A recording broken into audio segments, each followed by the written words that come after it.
देखिए, भाजपा के तिरंगा यात्रा फर्जी है। 1948 में इसी तिरंगा को, जो तिरंगा का मोदी जी हर घर फहराने की बात कर रहे हैं, इसी तिरंगा को आरएसएस वाले अपने पैरों तले रौंद दिया था। 2001 में जाकर आरएसएस कार्यालय पे तिरंगा फहराने की बात की, जाकर फहराने का कोशिश किया, तो वही आरएसएस वाले, वही भाजपा वाले जाकर के उसको क्या किया, पकड़ करके जेल में डाल दिया, उसके ऊपर केस कर दिया। मैं आरएसएस में रहा हूं, मुझे सच्चाई पता है कि लोग तिरंगा से नफरत करते हैं। सिर्फ ये लोग अपने झंडे को मानते हैं, तिरंगा को नहीं मानते। अगर आरएसएस के खिलाफ नहीं हो भैया, मैं सच्चाई बता रहा हूं। क्या ये सच्चाई नहीं है कि भारत माता की पहली फोटो 1905 में बनी थी? क्या ये सच्चाई नहीं है कि 1948 में आरएसएस वाले तिरंगा को रौंद दिया था पैरों तले? क्या ये सच्चाई नहीं है कि जिस समय देश की आजादी हो रही थी, 1947 में आजादी की लड़ाई लड़ी जा रही थी, सुन लीजिए पूरी बात, तो उस समय आरएसएस वाले क्यों इसका विरोध कर रहे थे? राष्ट्रपति के साथ भेदभाव हो रहा है। अगर राष्ट्रपति के साथ नहीं हो रहा, रामनाथ कोविंद जी जब मंदिर जा रहे थे, उनको क्यों नहीं मंदिर जाने दिया गया? हाथरस में दलित बेटी को रेप करके जला दिया गया आधी रात में। क्या ये भेदभाव नहीं है? आज भी जाकर के बहुत सारे जगह पे घोड़ी पे नहीं चढ़ सकते शादी में। क्यों भाई? क्यों मोच नहीं रख सकते? क्यों? ये भेदभाव नहीं है? आपने जो कठपुतली की तरह राष्ट्रपति बनाने का कोशिश किया है, ऐसे मत कीजिएगा। वही दलित थे ना जिस समय राष्ट्रपति बने थे, क्या बोले थे कि आज से दलितों का कल्याण होगा। कहाँ पे कल्याण हुआ भाई? आधी रात को जला दिया गया कल्याण था ये? एससी एसटी ओबीसी आदिवासी को, देश के मूल निवासी को आप प्रधानमंत्री बना दो, कठपुतली की तरह राष्ट्रपति मत बनाओ। और देश बचाने की बिल्कुल लड़ाई है। मोदी जी बर्बाद कर, अगर मोदी जी रह गए ना तो देश का बंटाधार हो जाएगा। नमस्कार, मैं हूं देव, इसमें आप देख रहे हैं लोकतंत्र टीवी। दरअसल ये जंतर मंतर है जहां आज पूरी भारत विराजमान है जंतर मंतर पे।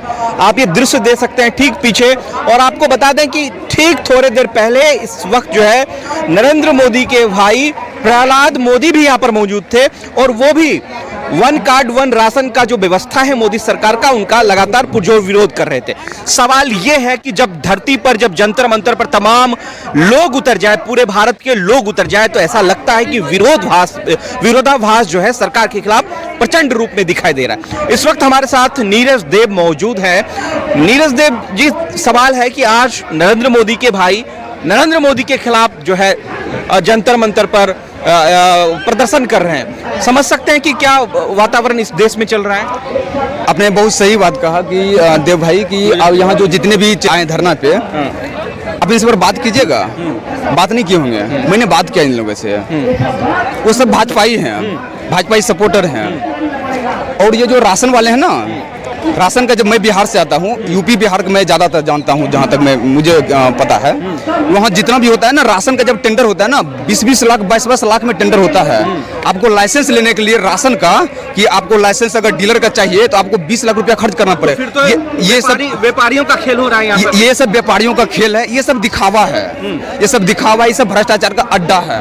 इसलिए भ्रष्टाचार का अड्डा है। जो व्यक्ति 20 लाख रुपया खर्च करके लाइसेंस लेगा, वो व्यक्ति 5 किलो की जगह 4 किलो राशन देता है। आप बिहार के किसी भी डीलर के पास चले जाइए, जहां 5 किलो राशन देने का वहां 4 किलो देगा, जहां 20 किलो देने का वहां 18 किलो ही देगा। ठीक है, सब करप्शन है और उसको ये लोग सपोर्ट करते हैं। फरमानी नाज है, एक मुस्लिम औरत है जिन्होंने हर हर महादेव एक गाना गाया है। देवबंद के मौलाना ने उसे फतवा जारी किया है, कह रहे हैं ये शरिया कानून के खिलाफ। उसको कैसे देखते हैं? मुझे लगता है कि किसी भी सिंगर को या एक्टर जो भी होते हैं, उनको किसी धर्म के नज़रिए से नहीं देखना चाहिए। वो किसी भी जाति के हो सकते हैं, किसी भी धर्म के हो सकते हैं। अगर वो उनका काम ही, उनका पेशा ही अगर गाना है या बजाना है या डांसिंग है, तो उनको सपोर्ट करना चाहिए। इस नज़रिए से आप क्यों देखते हैं कि वो मुस्लिम है, ये हिंदू है, मुस्लिम होकर के हिंदू का हर हर महादेव नहीं गा सकती है, या हिंदू है तो वो अल्लाह अकबर नहीं गा सकते हैं? तो ऐसा नहीं है, किसी को धर्म के नज़रिए से नहीं देखना चाहिए। उनका वो पेशा है, उनको करना और सपोर्ट करना चाहिए। उस समय वो मौलाना कहाँ गए थे जब उनको उनके पति छोड़ दिए थे? 2 बच्चे के साथ जब उनको छोड़ दिया गया था, वो मौलाना काहे ने उनको फतवा जारी किया, उनके जाकर के घर वाले के? उस समय सपोर्ट में उतरते तब तो समझते ना। उस समय उतरेंगे नहीं, जब ये बेचारे अपने मेहनत कर रहे हैं तो उनको सब फतवा जारी करेंगे, ये करेंगे, वो करेंगे। मुझे लगता है गलत है। एक और सवाल है, इस वक्त जो है आमिर खान की मूवी आ रही है लाल सिंह चड्ढा, उसको भी बाइकॉट किया जा रहा है। भारतीय जनता पार्टी के तमाम जो लोग हैं, कार्यकर्ता हैं, उसको कह रहे हैं कि बाइकॉट लाल सिंह चड्ढा आमिर खान। देखिए, सबसे बड़ी चीज़ है कि बाइकॉट क्यों कर रहे हैं? जब मूवी देखे ही नहीं, मूवी का अभी बाइकॉट। हाँ, मैं बता रहा हूँ, रिलीज होने से पहले बाइकॉट इसलिए कर रहे हैं कि वो मुस्लिम है।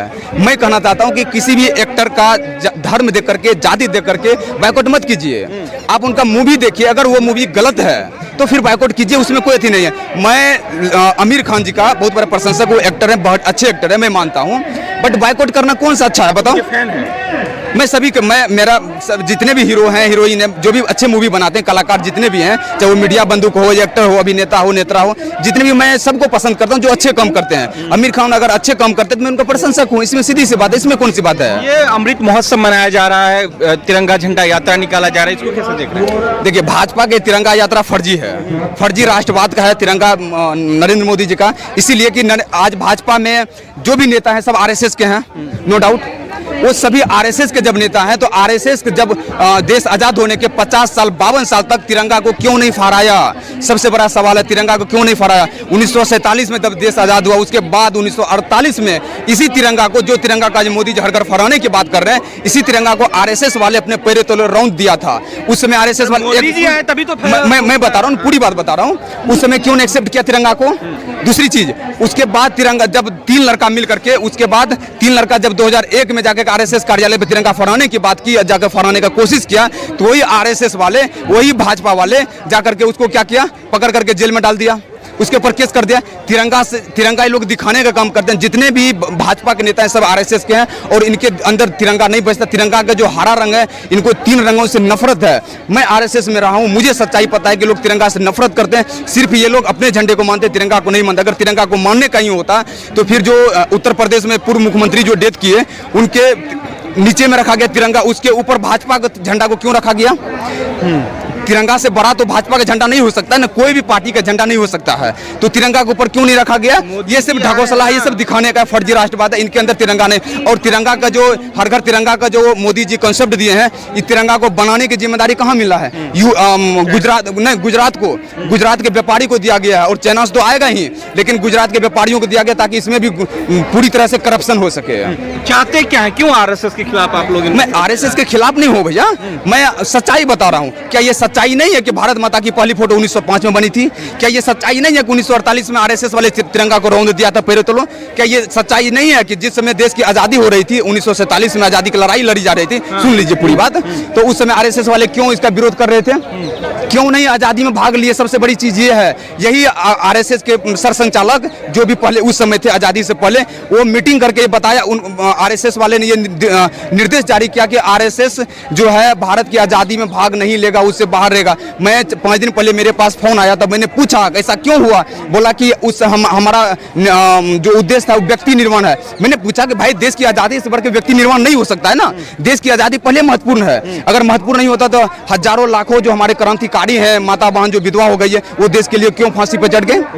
तो अब क्या चाहते हैं? ये जो लगातार आप सवाल कर रहे हैं कि ये सही नहीं है, ये गलत नहीं, तो लगता है कि इससे व्यवस्था परिवर्तन? मैं ये कहना चाहता हूँ भाजपा वाले के मोदी जी को, लोग तो लगता है नफरत को बढ़ावा, मैं नफरत के बढ़ावा नहीं, मैं देश प्रेम को सिखाता, मैं देश प्रेम की बात कर रहा हूँ। नरेंद्र मोदी जी जैसे तिरंगा फहराने की बात की है, मैं इनका समर्थन करता हूँ। मैं कहता हूँ मोदी जी तिरंगा के साथ साथ ये शपथ भी लीजिए और अपने हर कार्यकर्ता, हर संगी, हर भाजपाई को ये भी कहिए कि तिरंगा का सम्मान के साथ साथ शपथ ले कि मैं किसी के साथ कोई भेदभाव नहीं करूंगा। आज देश में भेदभाव कर रहे हैं? अरे कैसे कौन भेदभाव कर रहा है? भेदभाव नहीं, भेदभाव कर, अरे नरेंद्र मोदी के बात छोड़िए, राष्ट्रपति के साथ भेदभाव हो रहा है। अगर राष्ट्रपति के साथ नहीं हो रहा, रामनाथ कोविंद जी जब मंदिर जा रहे थे उनको क्यों नहीं मंदिर जाने दिया गया? ये भेदभाव नहीं है? भेदभाव है या नहीं है? हाथरस में दलित बेटी को रेप करके जला दिया गया आधी रात में, क्या ये भेदभाव नहीं है? मोदी साहब भेदभाव किए? अरे प्रशासन, अरे किसके इशारे पर हुआ? किसके इशारे पर? सरकार के इशारे पर, सरकार के इशारों पर, सरकार के इशारों पे हुआ है। सरकार में कौन है? भाजपा सरकार है। बताइए ना, आज भी दलित जो SC ST OBC है, आज भी जाकर के बहुत सारे जगह पे घोड़ी पे नहीं चढ़ सकते शादी में। क्यों भाई? क्यों मोच नहीं रख सकते? क्यों? ये भेदभाव नहीं है? भेदभाव नहीं तो बताइए ना। नहीं तो आप क्या चाहते हैं? मुर्मू जी को जब से प्रेसिडेंट बनाया, भेदभाव किया जा रहा है उसमें? देखिए, मुर्मू गर्व की बात है, हिंदुस्तान के आदिवासियों के लिए, दलितों के लिए गर्व की बात है। मेरे लिए भी गर्व की बात है, पूरे 135 करोड़ आबादी के लिए गर्व की बात है। मैं मुर्मू जी का समर्थन करता हूं, लेकिन मैं ये कहना चाहता हूं, आपने जो कठपुतली की तरह राष्ट्रपति बनाने का कोशिश किया है, ऐसे मत कीजिएगा। ये जल जंगल, कोविंद जी राष्ट्रपति रहे हैं ना, उस समय दलित बच्ची को जब रेप किया गया था, हाथरस में जलाया गया, तो उस समय क्यों नहीं बोले? क्यों नहीं बोले? सरकार से क्यों नहीं सवाल किया? राष्ट्रपति क्यों? राष्ट्रपति देश के नहीं थे? वही दलित थे ना जिस समय राष्ट्रपति बने थे। क्या बोले थे कि आज से दलितों का कल्याण होगा? कहां पे कल्याण हुआ भाई? आधी रात को जला दिया गया, कल्याण था ये? दलितों के साथ दलित, देखिए ये जो भाजपा वाले दलित का या फिर आदिवासी का जो कार्ड खेलते हैं, राष्ट्रपति बनाते हैं, प्रधानमंत्री क्यों नहीं बनाते हैं? मैं बोला अरे मैं बोल सुनिए ना, मैं कह रहा हूँ अगर आपको दलित, अरे सुन लीजिए, यदि आपको दलित आदिवासी से इतना ही प्रेम है तो अब प्रधानमंत्री बना दो ना।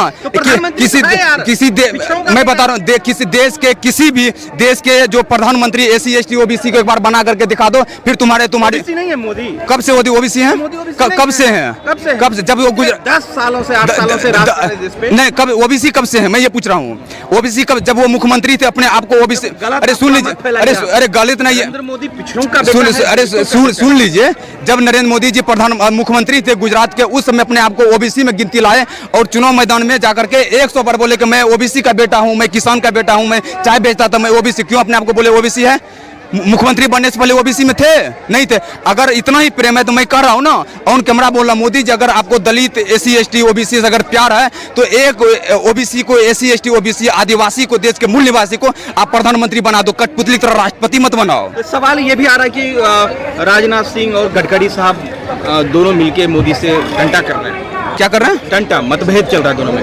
वो उसका इंटरनल मैटर है, क्यों चल रहा है मुझे नहीं पता। उसको लेकर कह रहे हैं कि अच्छा विकास नहीं कर पा रहे हैं। हो सकता है, विकास तो नहीं हो रहा है, तो सबको दिख रहा है, सिर्फ ढोल पीट रहे हैं विकास का, फर्जी विकास का। रोड बना ना एक्सप्रेस पे, बुंदेलखंड एक्सप्रेस पे कितना दिन रोड बना, उद्घाटन करके आए मोदी जी, 5वें दिन टूट गया। भाई क्यों टूट गया बताओ ना? ये देश बचाने की लड़ाई है। ये भ्रष्ट, हाँ ये बिल्कुल, मैं देश बचाने की लड़ाई है। मोदी साहब देश बचा रहे हैं। मोदी साहब देश को बर्बाद कर रहे हैं, देश बचाने की लड़ाई है, मैं एक्सेप्ट कर रहा हूँ, और देश बचाने की बिल्कुल लड़ाई है। मोदी जी बर्बाद कर, अगर मोदी जी रह गए ना तो देश का बंटाधार हो जाएगा। तो कौन कह रहा है कि जो राम को लाए हम उसको लाएंगे? राम पहले आए मोदी जी, फिर पूछ बोलेगा। राम पहले आए, जो कहते हैं कि राम को लाए, वो क्या बोले थे, जो राम को लाए हैं हम उसको लाएंगे, हर घर झंडा फहराएंगे। जो राम को लाए हम उसको लाएंगे। राम को किसने लाया? मोदी जी। अरे राम तो पहले से ही थे ना, राम पहले से, राम 5000 वर्ष से मोदी जी कल आए हैं, मोदी राम से बड़े हो गए। ये फर्जी राष्ट्रवाद है भाजपा वालों के, और कुछ नहीं है इसमें, सच्चाई दूर दूर तक कहीं नहीं है।